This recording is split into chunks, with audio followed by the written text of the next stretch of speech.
Hello students, I am recording the rest of this lecture on the immune system.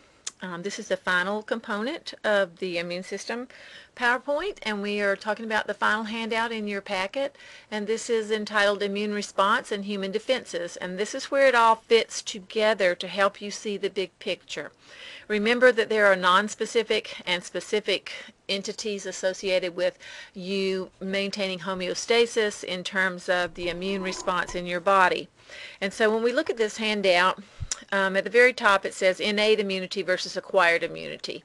So innate immunity that includes the barriers that we discussed, of course the first line of defense, which is your intact skin and mucous membranes, and at the very bottom of that first column under barriers, it identifies all of those. We talked about the pH of the skin, the sebaceous secretions, the pH of tears, your mouth, stomach, and urine pH, the pH of the vagina, and we talked about Dodderland's bacilli that help to maintain that symbiotic relationship, the ciliary action of the respiratory system, and the properties of the mucus that lines the entire respiratory system. Has IgA is the component that's found in the properties of that mucus lining those systems. So I need for you to remember IgA lines all of those systems, and that to some degree your tears and all of these secretions have some also bacteriostatic properties associated with them. Remember, there are no memory cells associated with this, and this is just your body protecting itself. However, you do have that normal flora that's there. Then we talked about the inflammatory response, and remember that the barriers and the inflammatory response are non-specific components of your immune response, but very important as far as you maintaining and your body maintaining homeostasis. So in the inflammatory response, this is a second line of defense that occurs as response to tissue injury or infection. Remember, we talked about infection, where there were what cells were involved in that. We're talking about the complement cascade here, where essentially it's talking about those that cascade that allows for increased phagocytic action inside your body. And so tissue injury was on the right hand side, which is the properdin, or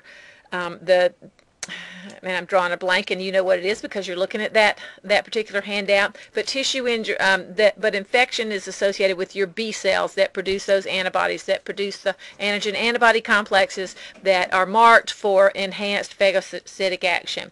This is an immediate response, but remember there's a primary and a secondary response. The first time, wrong. Well, there is with the antibodies as far as the bacteria, pardon me. There is a primary and secondary response associated with that, and the first time you're exposed to that bacteria or that virus, well, in particular the bacteria, for those antibodies to be formed, then the antibodies are formed. And remember, we talked about IgG and IgM. On secondary exposure, it is an immediate response. Again, remember that this inflammatory response is a nonspecific. The cells that are involved are mast cells, granulocytes, your neutrophils, eosinophils, and basophils, and you need to remember what each one of those do. You need to remember that what a shift to the left means. We also talk about monocytes that as they move into tissues become macrophages, and are major phagocytic cells that are capable of more than one phagocytic response, and so they can last for weeks to years in those tissues and perform those phagocytic actions. We had natural killer cells, we had platelets, endothelial cells, and complement is activated. Again, remember both of those two arms of the complement system. The complement cascade, complement clotting factors, and kinins. There is no memory there.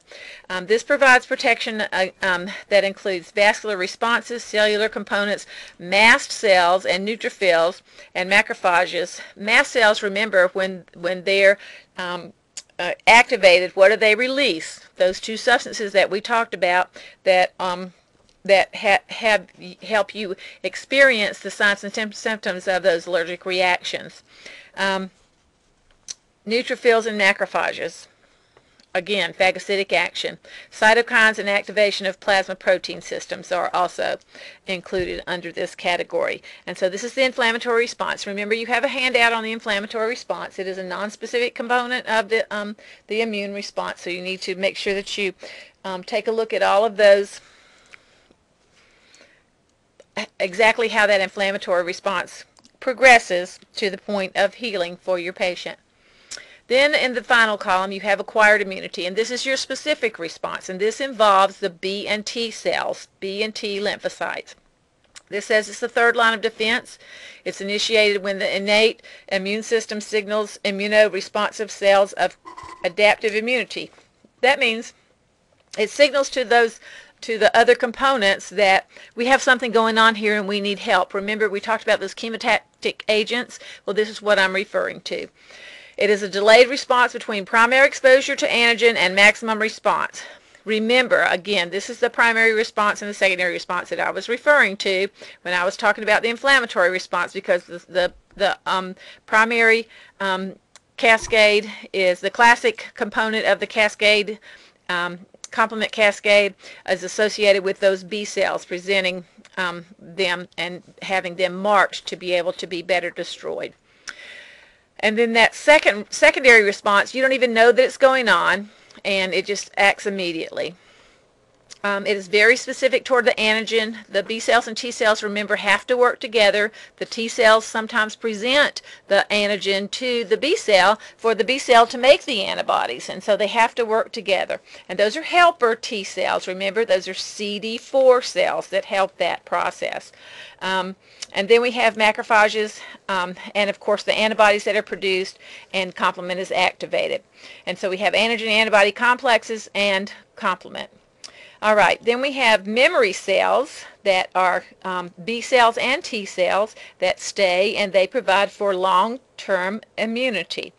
And so it says protection includes activated T and B lymphocytes, cytokines, and antibodies. So that's what helps to maintain your body as far as a state of homeostasis. So I hope that this handout has helped you as far as pulling all of those non-specific and specific components together.